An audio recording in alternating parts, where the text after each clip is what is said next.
اس کے بعد بدگمانی اور تجسس کا نتیجہ کیا نکلتا ہے اس کے بعد اشارہ آئے گا آیت نمبر 12 میں سورۃ الحجرات کی کہ ولا تجسسوا ولا یغتب بعضکم بعضا، اور نہ تم تجسس کرو اور نہ غیبت کرے بعض تمہارا بعض کی۔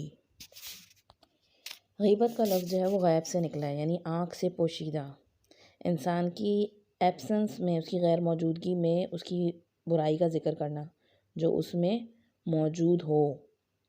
حسن بصری رحمۃ اللہ کہتے ہیں کہ غیبت کی 3 قسمیں ہیں اور سب کا اللہ تعالیٰ نے اپنی کتاب میں ذکر کیا ہے۔ نمبر 1 غیبت جو اس آیت میں ہے سورہ حجرات کی، نمبر 2 جھوٹ، اور نمبر 3 بہتان۔ تو غیبت وہ ہے بات جو کسی کے اندر موجود ہے اور اس کی غیر موجودگی میں آپ اس کا ذکر کر رہے ہیں۔ جھوٹ کیا ہے؟ جھوٹ یہ ہے کہ وہ بات کرو جو کسی کی طرف سے تمہیں پہنچی ہو اور تم نے آگے بتا دیا، یعنی تم نے خود سے نہیں جانا ہوا ہے نا کہ بس ہر سنی سنائی بات کو آگے پہنچا دیا تو وہ آگے رول اپ ہو ہی جا رہی ہے بات۔ اور تیسرا تو بہتان ہے۔ بہتان تو یہ کہ ایسی بات کرو جو اس میں پائی نہیں جاتی، یعنی اس پہ ایک طرح کا الزام ہے۔ اور اسی طریقے سے پھر ایک چغلی ہوتی ہے، وہ کیا ہوتی ہے؟ ایسی بات آگے پہنچانا جو خاص طور پہ لڑائی کا باعث بنے، لوگوں کے درمیان پھوٹ پڑے۔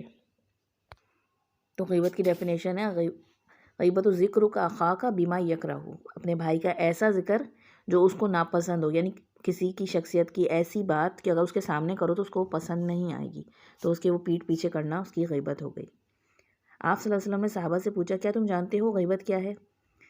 تو صحابہ کرام کو آپ نے بتایا کہ تم اپنے بھائی کی اس عیب کا ذکر کرو جس کو وہ ناپسند کرتا ہے۔ تو لوگوں نے پوچھا اگر وہ عیب اس میں موجود ہے؟ تو آپ صلی اللہ علیہ وسلم نے فرمایا اگر وہ عیب اس میں موجود ہے جو تم ذکر کرتے ہو تبھی تو وہ غیبت ہے، ورنہ تم نے اس پہ بہتان لگایا۔ ایک اور حدیث سے یہ بات مزید واضح ہو جاتی ہے کہ ایک شخص کا لوگوں نے ذکر کیا آپ صلی اللہ علیہ وسلم کے سامنے کہ وہ کھاتا نہیں ہے جب تک اسے کھلایا نہ جائے، اور وہ سوار نہیں ہوتا جب تک اسے سوار نہیں کیا جائے۔ تو آپ صلی اللہ علیہ وسلم نے فرمایا تم لوگوں نے اس کی غیبت کی۔ جیسے بعض دفعہ مائیں کہتی ہیں نا یہ تو کھاتا نہیں ہے، یہ تو یہ نہیں کرتا، مطلب اتنا سست ہے، اس کو ہر کام پڑھ کے کروانا پڑتا ہے گا۔ تو صحابہ کرام نے فرمایا ہم نے تو جو اس میں شخص میں موجود تھا وہی بیان کیا ہے۔ تو نبی کریم صلی اللہ علیہ وسلم نے فرمایا تمہارے لیے یہی کافی ہے غیبت کے لیے کہ تم اس عیب کا ذکر کرو جو اس میں عیب موجود ہے۔ اس سے کیا معلوم ہوتا ہے کہ ہم لوگوں کی پیٹھ پیچھے ان کی ذات اور ان کے کاموں سے متعلق باتیں کرنا بند کر دیں کہ وہ تو ایسے کام کرتا ہے، اس کو تو کوئی ڈھنگ نہیں ہے، کیونکہ یہ سب غیبت میں آتا ہے۔ اور یہ ہمارے معاشرے میں اس طرح سے کامن ہو گیا ہے کہ ہماری مطلب باتیں ہوتی ہی زیادہ تر انہی چیزوں پر ہیں۔ تو غیبت کبھی کسی کی ذات میں ہوتی ہے، جیسے کہ کسی کے بارے میں کہنا کہ وہ موٹا ہے، وہ بونا ہے، وہ سوکھا ہے، یا اس کی بناوٹ میں، یا اس کے اخلاق میں کہ اسے تو بات کرنے کا سلیقہ نہیں ہے، مینرز نہیں آتے، یا مال میں کہ بہت فضول خرچی ہے اور بہت بخیل ہے، یا اس کی اولاد میں کہ ان کو صحیح تربیت نہیں کی ہے گی، اولاد کے بارے میں اس طرح کی باتیں کرنا، یا کسی کے والدین کے بارے میں، یا بیوی کے بارے میں، یا غلام کے بارے میں، یا لباس کے بارے میں کہ کیسے رنگ پہنتا ہے، کوئی پہننے کا سلیقہ نہیں ہے، یا اس کی چال کے بارے میں، یا اس کی مسکراہٹ کے بارے میں، یا اس کے غصے کے بارے میں، اس کی کسی انسان کی حرکات ایکشنز کے بارے میں بات کرنا اس کی پیٹھ پیچھے جو اس کے سامنے نہیں کی جا سکتی یا اس کو برا لگے گا، یا اس کے کسی گناہ کے بارے میں۔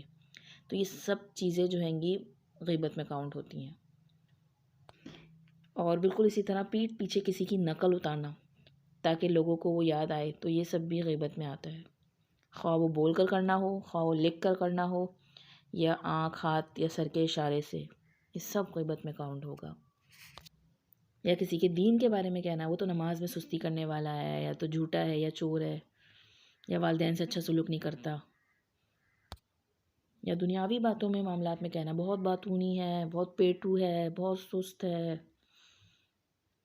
یا کسی کے باپ یا والدین یا باپ دادا کا وہ دینا کہ تانا دینا کہ وہ تو بہت ہی چھوٹے گھرانے کا ہے، چھوٹے کام کرنے والا ہے، بہت کنجوس ہے اس کا باپ، یا بہت شیخی ہے، یا بڑا لاپرواہ ہے، سیدھے منہ بات نہیں کرتا۔ تو اصل میں یہ سب چیزیں کس پہ کاؤنٹ ہو رہی ہیں؟ یہ لوگوں کی باتوں پہ کاؤنٹ ہو رہی ہیں، ہر وقت لوگوں کو ڈسکس کرتے رہنا کہ وہ کیسا ہے، وہ ایسا ہے، اور وہ بھی بیڈ مینرز میں ان کی برائیاں ڈسکس کرنا۔ تو دراصل ایکچوئل میں پیچھے کیا تھی؟ بدگمانی تھی، لوگوں کے بارے میں برے برے گمان، نیگیٹیوٹی بھری ہوئی تھی نا دماغ میں، تو وہ زبان سے نکل نکل کے باہر آ رہی ہے۔ اور ہمارے معاشرے میں تو بعض لوگ صرف ٹائم پاس کرنے کے لیے غیبت کرتے ہیں، یا کسی کو خوش کرنے کے لیے، کہ جو ناپسندیدہ بندہ ہے تو دو لوگ بیٹھے ہیں تو پھر اس کی مل کے بیٹھ کے برائیاں کھول کر بیٹھ جاتے ہیں۔ اور سم ٹائمز ہماری پارٹیز میں اجتماعی غیبت ہوتی ہے، یہ سیاست دانوں کی، فوج کی، مولوی اور امام حضرات کی، کسی بھی کا بھی نام لے کے برائیاں شروع کر دیتے ہیں۔ تو یہ چیزیں بھی بعض لوگوں کی مجلسوں میں رنگ بھرنے کے لیے ہوتی ہیں۔ تو سوچنا چاہیے مجلسوں کا رنگ ہم کس سے بھر رہے ہیں؟ کبیرہ گناہ سے۔ غیبت ایک کبیرہ گناہ ہے، اور سم ٹائمز ہم ایگزامپلز دیتے ہیں کہ ہے وہ تو اتنی بری ہے، شکر ہے بھائی ہم میں وہ عادت نہیں ہے، شکر ہے اس کی طرح میں گانے نہیں سنتی، اس کی طرح میں بخیل نہیں ہوں۔ تو ایسا کہنے کی ضرورت ہی کیا ہے؟ یعنی اپنی پاکیزگی ظاہر کرنے کے لیے ہم دوسروں کو بلیم کر رہے ہوتے ہیں کہ وہ تو یہ غلط کام کرتا ہے، اب شکر ہے میں نہیں کرتی۔ اور بعض دفعہ پھر ہم اپنوں کو بلیم دینے کے لیے غیبت کر رہے ہوتے ہیں کہ ہے ہمارے والدین دین پر نہیں تھے تو ہم ایسے اسی لیے رہ گئے، یا شوہر اچھا ہی نہیں ملا تو ہم کس طرح عمل کریں۔ ان باتوں سے آپ خود سوچیں، ہم جن کو بتا رہے ہیں ان کے علم میں کیا اضافہ ہوگا؟ کیا سکھا رہے ہیں ہم اپنی لائف سے دوسروں کو؟ اس کا مطلب تو یہ ہے کہ اچھی باتیں کرنے کو ہمارے پاس کوئی ہے نہیں جو ہم دوسروں سے شیئر کریں۔ ہمارا انٹرسٹ صرف لوگوں کی برائیاں ہیں، اور وہ وجہ اس کی کہ دل میں بدگمانی ہوتی ہے۔ اگر گمان اچھا ہو تو دوسروں کی اچھائیاں نظر آنے لگیں گی۔ وہ مثال کسی نے دی نا کہ ونڈو سے باہر دیکھا تو نیچے دیکھنے والے کو کیچڑ نظر آئی، اور جس نے اوپر دیکھا تو اس کو آسمان سے ستارے نظر آئے۔ تو ہمیں اس گناہ کی انٹینسٹی کا اندازہ نہیں ہے۔ اللہ تعالیٰ نے کتنی سخت مثال کے ساتھ اس بیان کیا ہے۔ اَيُحِبُّ أَحَدُكُمْ أَن يَأْكُلَ لَحْمَ أَخِيهِ، کیا پسند کرتا ہے تم میں سے کوئی کہ وہ کھائے گوشت اپنے بھائی کا؟ میتن، مردار کا، مردہ بھائی کا گوشت کا، فَكَرِهْتُمُوهُ، تو تم ناپسند کرتے ہو اسے، تمہیں کراہیت آئے گی۔ تو اس برائی سے بچنے کے لیے بہت ضروری ہے کہ دل سلامت رہے، اچھا گمان رکھیں تو اس سے زبان بھی سلامت رہے گی۔ حدیث میں نبی پاک صلی اللہ علیہ وسلم نے فرمایا، بے شک کبیرہ گناہوں میں سے آدمی کا مسلمان شخص کی عزت کے بارے میں ناحق زبان درازی کرنا، اور کبیرہ گناہوں میں سے ہے کہ ایک گالی کے بدلے 2 گالی دی جائے، یعنی بدلے کے طور پہ آگے حد سے بڑھا جائے۔ ایک کی 2 سنانا، یہ بدترین بندوں کی صفات ہے۔ اللہ کے بہترین بندے وہ ہوتے ہیں جن کو دیکھ کر اللہ یاد آ جائے، اور بدترین وہ ہیں جو چغلخوری کرتے ہیں، دوستوں کے درمیان تفریق کرتے ہیں، اور باغی اور بیزار اور سرکش قسم کے ہوتے ہیں۔ صحابہ کرام کے نزدیک سب سے افضل وہ تھا جو اپنے دل کو سلامت رکھنے والا ہو اور غیبت نہ کرنے والا ہو۔ سہیل بن عبداللہ فرماتے ہیں، صدیقین کے اخلاق میں سے ہے کہ وہ اللہ کی قسم نہیں کھاتے، غیبت نہیں کرتے، اور نہ ان کے پاس کسی کی غیبت کی جاتی ہے۔ صدیقین پیٹ بھر کر نہیں کھاتے، اور وہ وعدہ خلافی نہیں کرتے، اور بالکل مذاق نہیں اڑاتے۔ تو دیکھیں ان کی علامات جو ہے نا، پھر وہ ایسے لوگ اپنی سلامتی کی وجہ سے پہچانے جاتے ہیں، اور جن کی زبانیں تیز ہوتی ہیں نا، وہ زہر اگلتی رہتی ہیں، تو ان کا امپریشن کیا پڑتا ہے گا؟ نیک لوگ جو ہوتے ہیں ان سے دور بھاگتے ہیں۔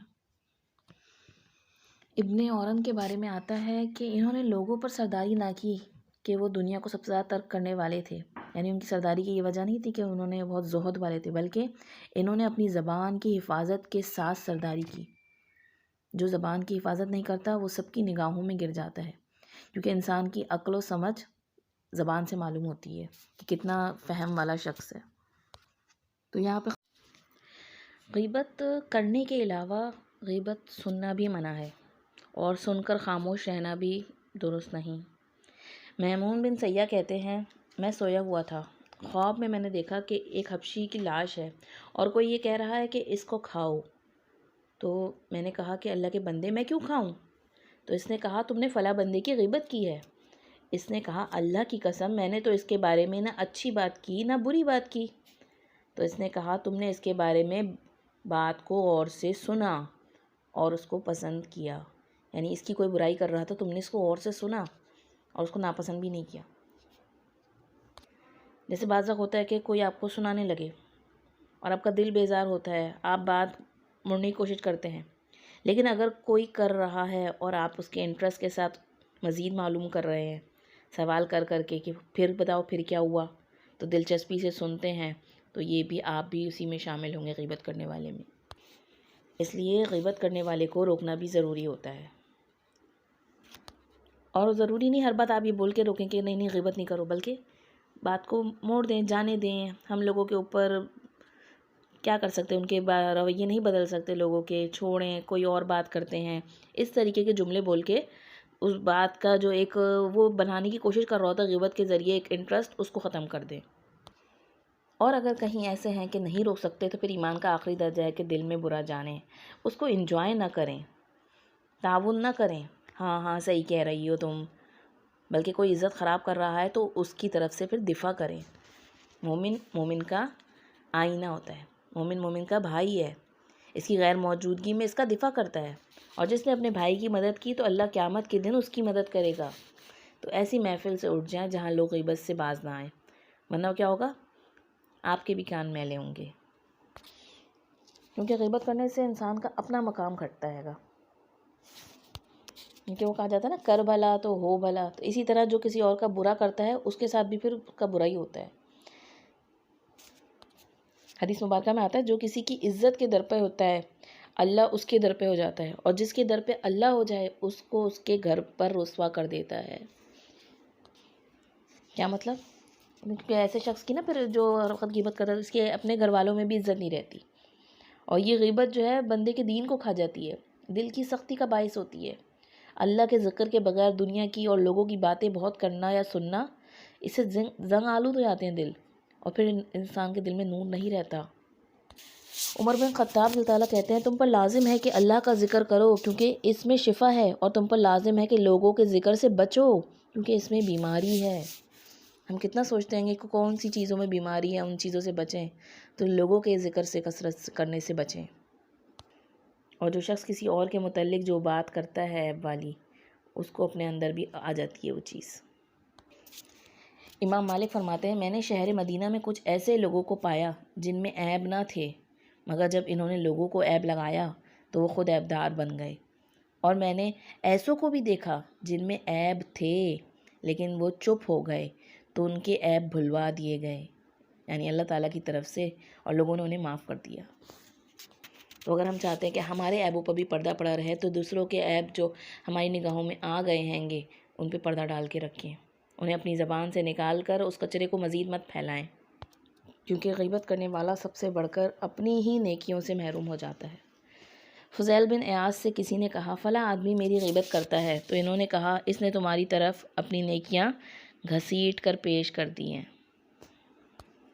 اسی طریقے سے غیبت کے حوالے سے آخرت کی سزاؤں میں قبر کا عذاب بھی بتایا گیا ہے. آپ صلی اللہ علیہ وسلم اور ابو بکر اللہ تعالیٰ کے ساتھ چل رہے تھے، اچانک 2 قبریں سامنے آ گئیں اور آپ نے فرمایا دونوں پر عذاب ہو رہا، ان میں سے ایک لوگوں کی غیبت کرتا تھا. اور پھر قیامت کے دن حساب دیتے وقت کیا ہوگا؟ ایسے شخص کو مفلس کہا گیا نا کہ وہ نیکیوں کے ساتھ لوگوں کی آئے گا، لیکن جو لوگوں کے ساتھ اس نے برائیاں کی ہوں گی، ان پہ ظلم کیا ہوگا، ان کو حساب کے طور پہ اسے نیکیاں دینی پڑیں گی اپنی. اور بعض کے پاس پھر نیکیاں ہی نہیں بچیں گی اپنی، تو لوگ جو ابھی رہ گئے ہوں گے حساب کے لیے تو ان کے گناہ پھر اس کے اوپر چڑھا دیے جائیں گے، اور پھر وہ دوسروں کے گناہ لے کر جہنم کی طرف چل پڑے گا. تو ایسے شخص کو مفلس کہا گیا ہے کہ ایک نیکیاں تو کر رہے ہیں، ہم نمازیں تو پڑھ رہے ہیں، روزے رکھ رہے ہیں، ذکر اذکار کر رہے ہیں، لیکن اپنی زبان کو اس غیبت جیسے کبیرہ گناہ سے نہیں بچا رہے.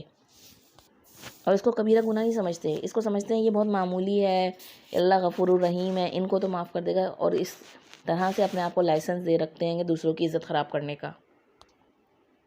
عبداللہ بن مبارک کہتے ہیں اگر میں نے غیبت کرنی ہوتی تو اپنے والدین کی کرتا، کیونکہ وہ میری نیکیوں کے سب سے زیادہ حقدار ہیں.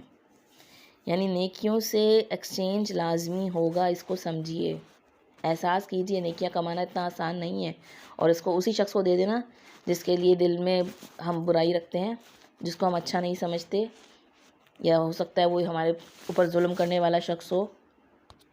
کیونکہ سم ٹائمز ہم کمزور ہوتے ہیں اور کوئی ہم پہ ظلم کر رہا ہوتا ہے اور ہم ظلم کا جواب نہیں دے پا رہے ہوتے، تو پھر کیا کرتے ہیں، ہر ایک کے سامنے، ہر بندے کے سامنے اس کی برائیاں کھول کے بیٹھ جاتے ہیں، اور اس طریقے سے ہم ملٹی پلائی کر رہے ہوتے ہیں گے، ملٹی پلائی کر کر کے بار بار اپنی نیکیاں اس کے حوالے کر رہے ہوتے ہیں گے. آپ سمجھیں ایک طرح سے جتنا ظلم اس نے ہم پہ کیا ہوتا ہے گا، ہم اس کی جو برائیاں کر رہے ہوتے ہیں گے، جو اس پہ عیب لگا رہے ہوتے ہیں، اس سے ہم مزید ظالم کی کیٹیگری میں آ جاتے ہیں کہ ہم اس پہ جتنا اس نے کیا ہوتا ہے اس سے زیادہ ظلم کر رہے ہیں گے، اس کی عزت خراب کر کے، اور اپنی نیکیاں بھی دے رہے ہیں اسے.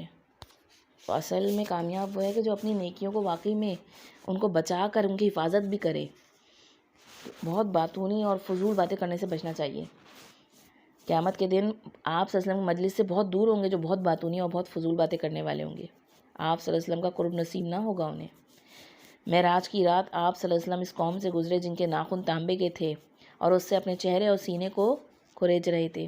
تو آپ صلی اللہ علیہ وسلم نے جبریل علیہ السلام سے پوچھا یہ کون ہے؟ فرمایا یہ وہ ہے جو لوگوں کا گوشت کھاتے اور ان کی عزت کے در پہ ہوتے. اسی طرح ایک اور حدیث میں آتا ہے گا کہ جس نے کسی مومن کے بارے میں ایسی بات کہی جو اس میں نہیں تو اللہ اس کو جہنمیوں کی پیپ میں ڈالے گا. بعض دفعہ ہم صرف گمان کر کے نہیں مجھے لگتا ہے یہ اسی نے کیا ہے گا اور یہ اسی کا کام ہے، اس طریقے سے اتنا یقینی طور پہ کہہ رہے ہوتے ہیں بدگمانی کے ساتھ. اور یہاں کہا جا رہا ہے کہ جو اس میں ہے ہی نہیں تو اللہ ایسے بندے کو جہنمیوں کی پیپ میں ڈالے گا. اللہم اجرنا من النار. تو جب یہ بندے زیادہ سوشلائزنگ کرتے ہیں، لوگوں سے ملنا جلنا ہر وقت، گپ شپ گوسپس، تو یہ خرابیاں زیادہ ہوتی ہیں. گھر میں ماحول بنائیں، بچوں کی بھی اس طرح سے پرورش کریں اور ان چیزوں سے بچنے کی کوشش کریں اور جو ہو چکا ہے اس پہ پھر توبہ کریں. جب بھی کہیں کسی سے ملنے جانے لگیں تو جانے سے پہلے جس طرح آپ کسی کے جاتے ہیں تو بعض وقت فلاورز یا پھر فروٹس یا بسکٹ کیک مٹھائی اس ٹائپ کی چیزیں لے کے جاتے ہیں نا، سوچتے ہیں کہ کیا لے کے جائیں. اسی طرح یہ بھی سوچا کریں کہ وہاں جا کر کیا پروڈکٹیو گفتگو کرنی ہے تاکہ آپ پریپیئر ہوں. پھر ورنہ ایسا نہ ہو کہ بالکل خاموش بیٹھے رہیں یا پھر جو بھی جو سنایا جائے اس کے ساتھ ہاں میں ہاں ملا کے غیبت اور پھر بڑی ٹاکس شروع کر دیں. کیونکہ اس سے ہوگا کیا، اس سے آپ ایک طرح سے اپنا نیکیوں کا کریڈٹ کارڈ کسی کو بھی ہاتھ میں تھما دیں گے، وہ جتنی چاہیں آپ کے اکاؤنٹ سے نیکیاں نکلوا لے. اور دوسروں کی عزت کا بالکل ایسے ہی احساس کریں جیسے اپنی عزت کا احساس ہوتا ہے کہ اپنی عزت پہ کہیں آنچ نہ آئے.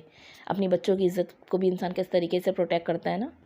تو غیبت کو اسی لیے زنا سے بھی بدتر قرار دیا گیا، کیونکہ جو زنا کر گزرے نا اس کو ندامت ہوتی ہے، شرمندگی ہوتی ہے. لیکن غیبت کرنے والا بازا کیا ہوتا ہے، شرمندہ بھی نہیں ہوتا، کہ اس کو اس کی سنگینی کا احساس ہی نہیں ہوتا. وہ کہتا ہے وہ میں تو وہی بیان کر رہا ہوں جو اس کے اندر برائی ہے. لیکن آپ یہاں غور کیجئے جو قرآن مجید میں غیبت کے لیے الفاظ استعمال ہوئے ہیں کسی اور برائی کے لیے یوز نہیں ہوئے.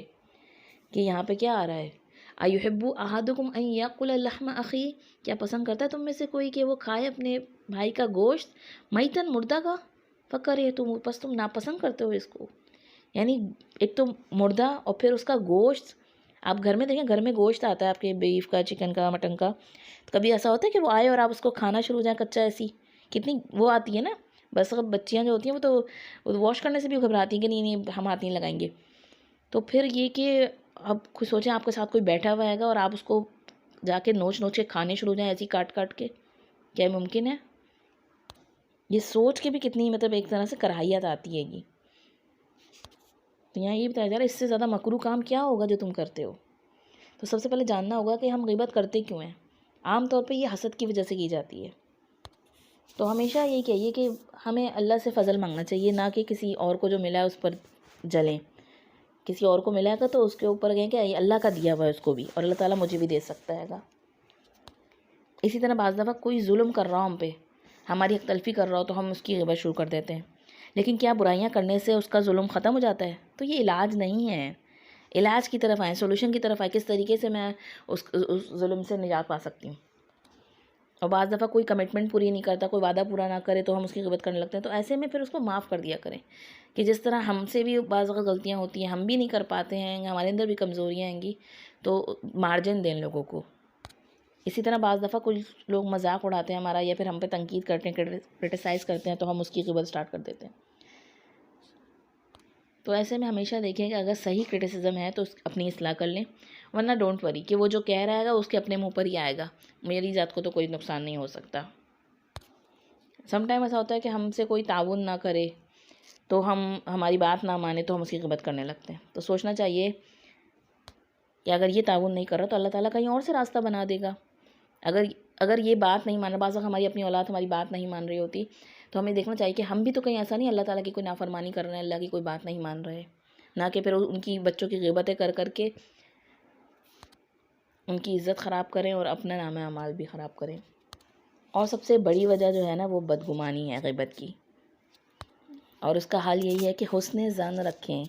اپنے آپ کو بھی ہم چاہتے ہیں اگر ہم ہیپی رہیں، خوش رہیں، تو دل میں لوگوں کے بارے میں حسن ظن رکھیں، ان کی کوتاہیوں غلطیوں پہ معاف کر دیا کریں۔ اور بعض دفعہ خود پسندی کی وجہ سے بھی کیا کرتے ہیں لوگ غیبت، کہ خود کو زیادہ ظاہر کرنا چاہتے ہیں، یا احسان کرتے ہیں کسی اور پر کہ اس نے ہم نے اس کا کیا کیا کیا اور یہ ہمارے ساتھ کیا کر رہا ہے۔ تو احسان کا بدلہ اللہ تعالیٰ سے چاہیں۔